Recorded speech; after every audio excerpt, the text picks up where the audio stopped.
So this is Jump Live, and this is Dev Live 18, and I'm logged in. I have these superpowers of all the admin rights. I think the question was, how do you set up permissions? So this is the Red Triangle Pharmacies space that we use often as a demonstration of what you can do with Jump Live.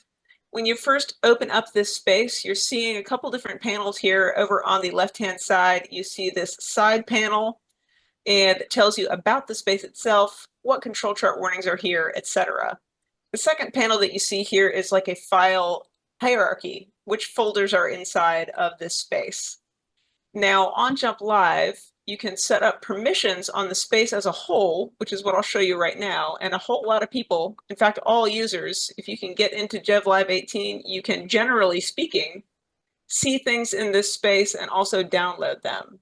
There are only some of us that have the ability to do more actions than that, such as contributing new content, and setting up permissions and actually administering the space.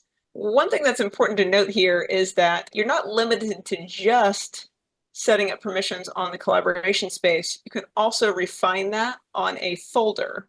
So very briefly, I'm going to add a folder called Top Secret. Let's say this is a project that we're working on that really we do not want a lot of people to look at. By default, Jump Live says you don't have to set up permissions for every folder because that would get very annoying very fast. So by default, we're just going to inherit the permissions. So in this top secret folder, right now, anybody who can do something to the space can do it to this folder. But instead, I'm going to apply custom permissions, and I'm just going to start kicking people out. I do not want all users seeing this stuff. I certainly don't want anonymous visitors seeing anything. Jump people, okay, jump people can look at stuff. Red triangle, all right, sure. And my boss, Eric, he might need some more permission, so I'll add Eric. I just kick some people out, but him I'll add in. And I definitely want him to download and contribute, but I think I can handle data administration, so I'm not going to give him that permission. Of course I will if he asks.